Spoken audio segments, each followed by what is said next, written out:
시청자 여러분 안녕하십니까. 7월 10일 고영신의 시사정담 시작하겠습니다. 시청자 여러분, 정말 믿기지 않은 경청 동지할 만한 일이 벌어졌습니다. 여권의 유력 대선 주자이자 연간 40조 원의 예산을 쓰면서 천만 서울시민의 행정을 총괄하는 박원순 서울시장이 성추행 의혹 속에 스스로 목숨을 끊는 사건이 벌어졌습니다. 이진곤 교수님과 이 사건 심도 있게 분석해 보도록 하겠습니다. 이 교수님, 예. 우선 고인의 이런 안타까운 선택 좀 뭐라고 말씀을 드려야 할지 모르겠습니다. 일단 고인의 명복을 빌고요. 예. 정말 있었서는 또 있을 수도 없는 일이 벌어진 거 아니겠습니까? 그렇죠. 예. 그 사람 어떤 사람의 목숨이든 목숨은 다 소중한 거고. 아, 그럼요. 예. 그런 점에서 박원순 시장도 안타까운 선택을 했으니까 그 점에서는 참 이게 굉장히 안타까운 일이긴 한데, 그런데 다른 한편으로 생각하면 박원순 시장 정도의 그런 나이, 연령에다가 그만한 사회적 지위, 또 공적인 지위, 이런 걸 다 생각할 때는 정말 선택해서는 안 될 선택을 했다. 왜? 사람이 뭔가 자기가 정말 뭐 잘못해가지고 해서 그 잘못한 데 대해서 참여를 하고, 죄값을 치르고, 또 그 피해자가 있다면 피해자에 대해서 충분하게 예? 이 뭐 배상, 보상도 하고 이렇게 해야죠. 나 하나만 빠져버리면 그만이다. 자기는 그만이지만 다른 남아있는 사람들은 어떻게 합니까? 그 점에서는 정말 해서는 안 될 그런 선택을 했다, 이런 생각이 듭니다. 예.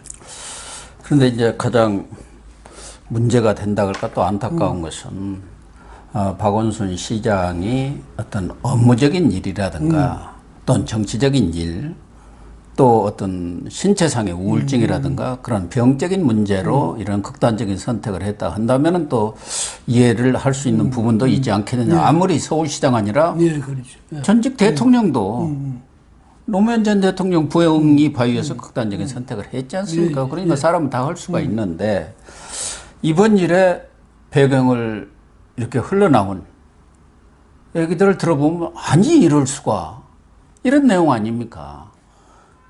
그러니까 지금 알려진 것은 2017년부터 여비서 생활을 했던 기욱 씨가 8일 변호사를 대동하고 서울경찰청에 출두해서 박원순 시장으로부터 지속적인 성추행을 당했다, 이런 이른바 미투 신고를 한 거 아닙니까? 그러니까 사람 말이죠. 옛날부터 10개를 물 쏘고 나라도 한 길 사람 쏘면 모른다고. 진짜 사람은 모르겠어요. 박원순 시장이 그런 꿈에도 생각을 못했죠. 그 정도로 사람이 사실은 이 겉으로 보기에는 굉장히 선량해 보이고 그러잖아요. 아니 특별히 그분은 여성, 또 인권, 인권 변호사로 가장 유명하신 분 아닙니까? 그렇죠. 예. 여성운동 또 페미니스트 그 지원에 아주 적극적으로 나선 분이니까. 예, 그러니까 정말 알 수 없는 게 사람이다, 이런 이제 생각이 들고, 물론 그 진상이 파악돼봐야 알겠지만 공소는 없음이 돼버렸잖아요. 이렇게 보면 공소권이 없으면서 그러니까, 더 수사가 없죠. 예, 그러니까 그 일은 그대로 덮여버렸는데 여기 이 점에 있어서도 문제예요. 만약에 억울한 사람이 내가 억울하다고 법에 호소를 했잖아요. 네. 법에 호소를 했는데 그 사람이 그렇게 떠나버리니까 공소권 없음이 돼버린다. 그럼 나는 어떻게 하냐고. 내 억울함은 누가 풀어주냐, 이게 되잖아요. 그런 게 있는데 안희정 전 충남도지사, 또 오거돈 전 부산시장, 그러니까요. 이런 사람들은 어쨌든 살아가지고 지금 법적으로 그 책임을 지고 있고 이러니까 그런 경우하고 이 경우는 또 완전히 달라요. 그래서 박원순 시장 그 점에서는 고인 보고 참 이런 지금 이제 아직 상중에 있는 사람 보고 이런 이야기 해서는 안 되겠지만, 그러니까요. 참 저희들도 말하기가 좀 민망해요. 그러니까 참 그런 점에서 책임은 다하지 못했다, 이런 생각이 드네요. 예. 그렇다고 하더라도 이 사건에 대해서 또 시청자분들이 알아야 할 것은 알아야 하기 때문에 또 알릴 것은 또 알려야 하지 않겠습니까? 어쨌든 그 여비서 이분이 8일 저녁에 이렇게 경찰에 출두를 했고 거기서 9일까지 피해자 예, 조사를 예, 받은 것이죠. 그렇죠. 예. 그리고 또 경찰에서도 8일 그렇게 피해자가 와서 미투 고소를 접수하면서 바로 그러니까 박 시장 측과도 연락을 해서 소환 일정도 조율 중이었던 것 같아요. 예, 예. 그러나 이 문제가 이번에 불거진 것은 아닌 것 같고 지금 그 피해자의 얘기는 서울시 측에도 어느 쪽인지 모르지만 그런 것을 또 담당하는 부서도 있고 뭐 사람들도 있었지 않겠습니까? 거기에 자기가 그런 피해를 당하고 있다는 얘기를 했었는데 아무런 구제 노력도 없었다는 것이고 지금 알려지기는 자기뿐만이 아니다. 여러 사람의 피해자가 있다. 다만 자기가 용기를 내서 고소를 한 거다. 그런 거거든요. 과거 안희정 전 충남지사 경우도 다 비슷하지 않습니까? 워낙 권력자이기 때문에 그 밑에 있는 비서라든가 이런 사람들은 감히 당하고도 어떻게 해볼 수 있는 그런 용기를 내기가 어렵지 않습니까? 그 이런 거 보면요. 왜냐면 지금이 민주주의 시대고 우리나라 민주국가고 뭐 민주가 이제 국민들의 인권이 기본 인권이 어느 나라보다 뭐 이게 보장되고 있고 이렇게 자꾸 떠들 게 아니라 가장 기본적인 인권이 존중되고 그 인권을 자기가 스스로 지킬 수 있도록 돼야 된단 말이죠. 근데 이런 사람의 경우 자기 인권을 스스로 못 지키잖아요. 왜? 자, 내가 이야기를 꺼냈다면 박원순 시장의 지지자들이라든지, 또 그 시장 밑에 있는 여러 그 수많은 그 참모들, 이런 사람들한테 내가 당할 수 있다. 이거 겁이 나서 못 하는 거야. 안희정, 지금 말씀하신 안희정 도지사라든지, 오고돈 시장한테 그 사람들 당하는데 그 사람들 바보라서 말 못 하겠습니까? 겁이 나니까 못 하는 거죠. 못하죠. 그러니까, 우리나라가 민주국가다. 이거 자랑하고 추미애 이 장관이 인권을 위해서 뭘 위해서 큰 소리 치지 말고 윤 총장하고 싸우는 그 정력으로 그 정렬로 이 사람들 좀 구해주세요. 뭐 하고 있습니까 지금?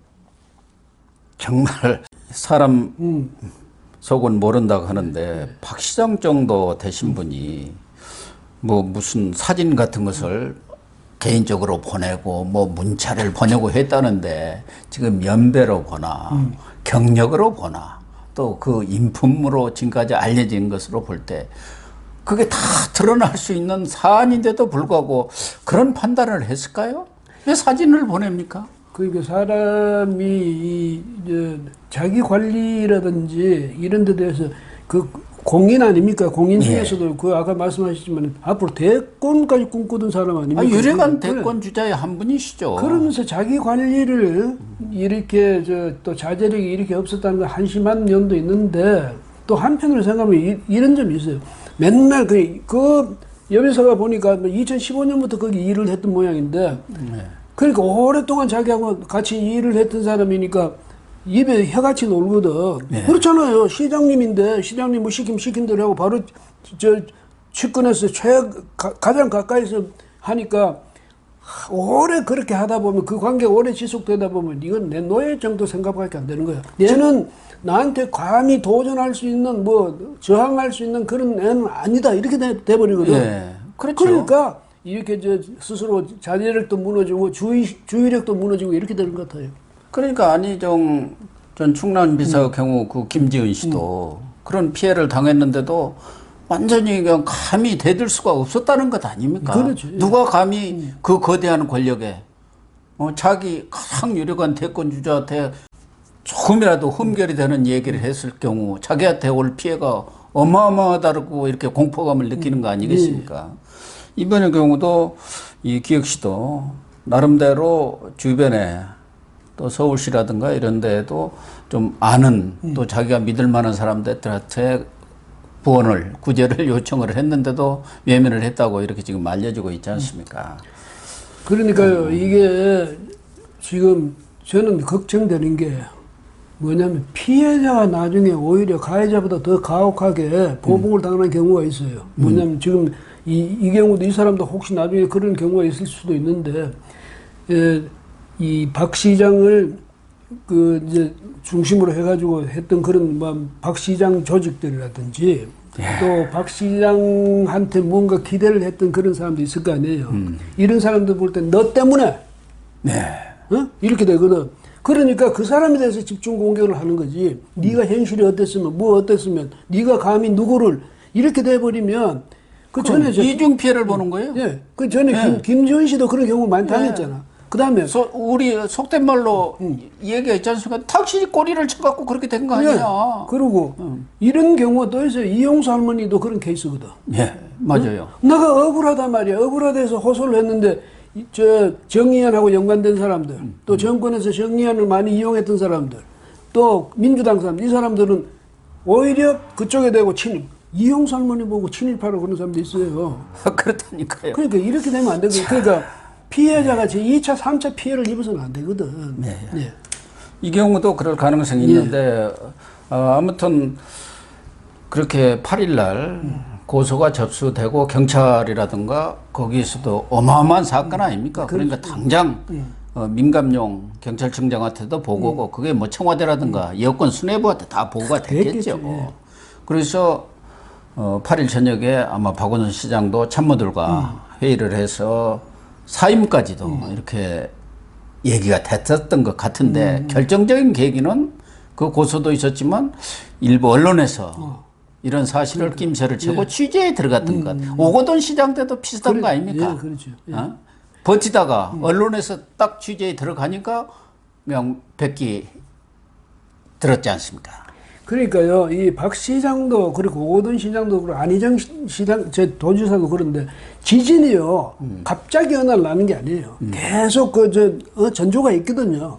그래서 나중에 되면 그게 큰 지진으로 발전하고 있는데 이런 일도 보면 저기 처음부터 시중에 소문이 돌아요.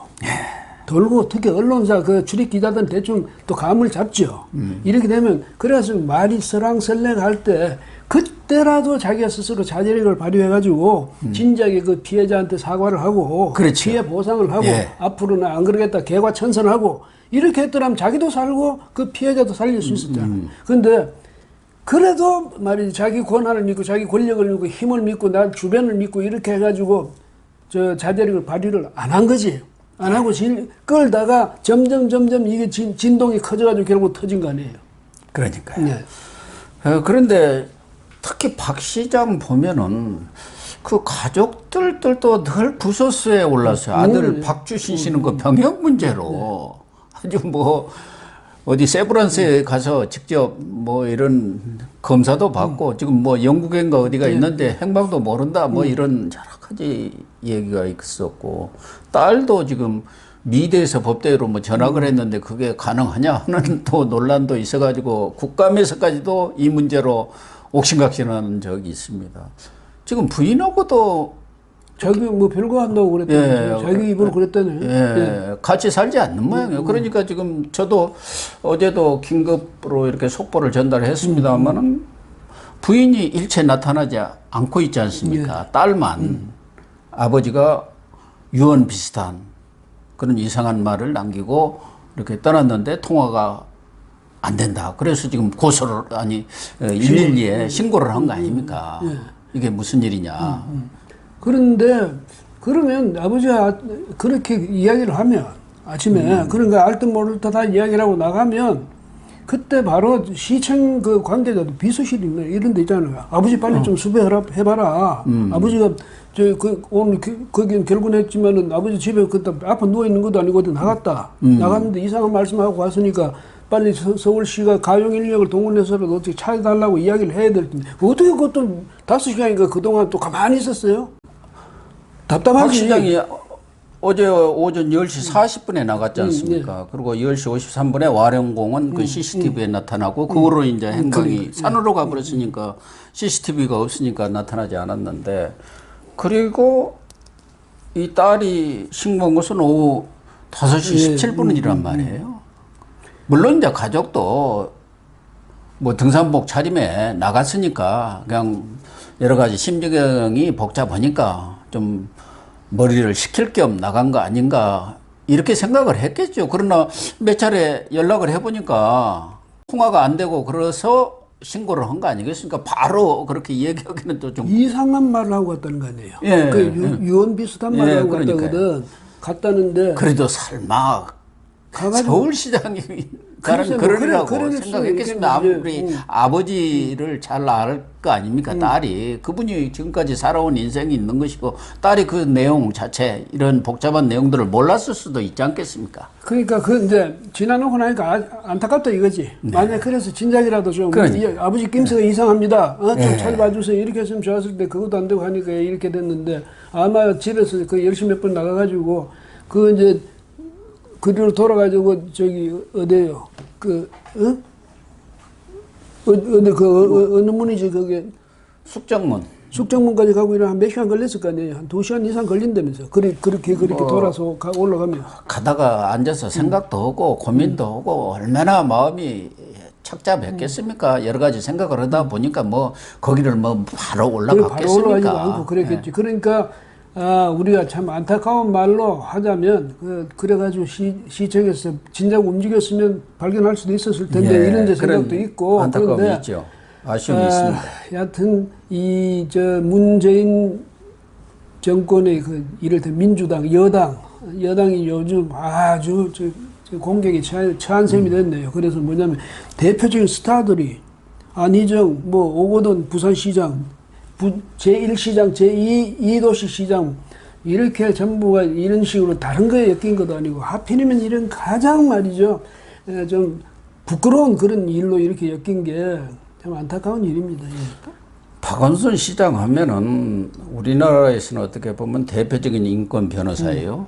대표적인 시민운동가입니다. 그러다가 2011년 11.6 재보선에서 그 당시 아주 인기가 높던 안철수 교수의 양보를 받아서 서울시장에 재보선에 당선됐고 3선을 했지 않습니까? 그렇죠. 삼선. 그러니까 우리나라에서는 최장, 예. 뭐 한두 번째 갈 정도의 개인적인 경력을 갖고 있는 것이고 과거 또 인권 변호사 시절에도 부천 그 성고문 사건, 그 서울대 이른바 우조교 사건이라고 1993년에 있었죠. 그 다음에 또 우민민 전 제주시사 성추행 사건, 여러 그런 여성들의 인권 내지는 성추행 사건과 관련한 소송의 당사자로 변호사로 참여해가지고 평생을 올리신 분 아닙니까? 그렇죠.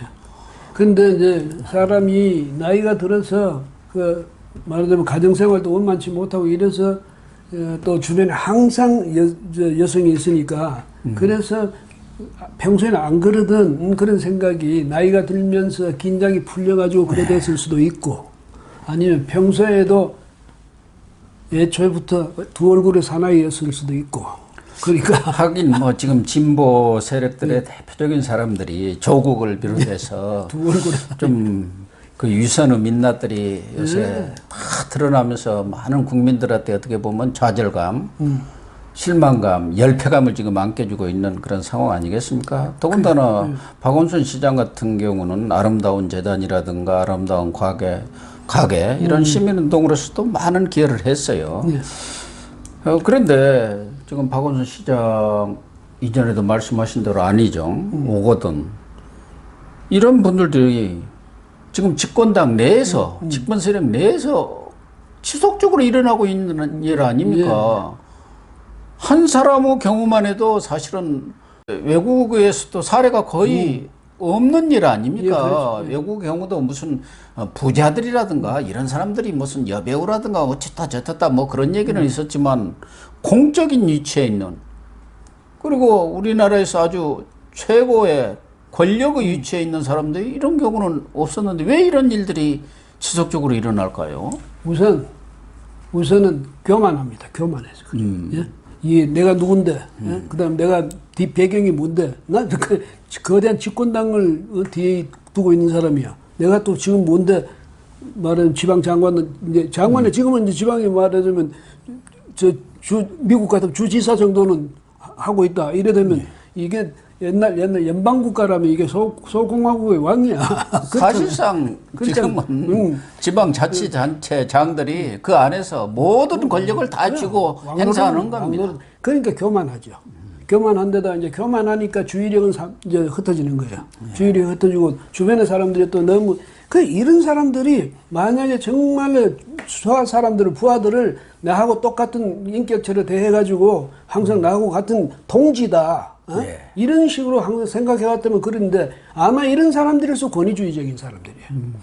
아래 사람들은 그야말로 부하고 옛날 마음 신하야. 예. 이렇게 생각하니까 사람을 너무 쉽게 알게 되거든요. 너무 쉽게 생각하니까 내가 무슨 짓을 해도 된다. 그 다음에 심지어 아마 내가 너를 이뻐해주면 너는 나한테 영광으로 생각해야지. 내가 누군데. 이런 생각까지 할 수가 있거든요. 그래서 이 사람들이 한 번 또 저지르기는 어렵지만 두 번, 세 번 저지르고 나면 나중에는 아주 쉬워진다고. 그게 버릇이 되거든. 그래서 이런 것들을 보면 그 민주당 이해찬 대표, 예? 얼굴 험악하게 해가지고 맨날 야단치대? 근데 이런 사람들한테 평소에 좀 교육 잘하고 좀 야단 좀 치지. 왜 이런 사람도 놔두고 밑에 초선들 붙잡고 앉아가지고 권력 자랑이라고 그래요?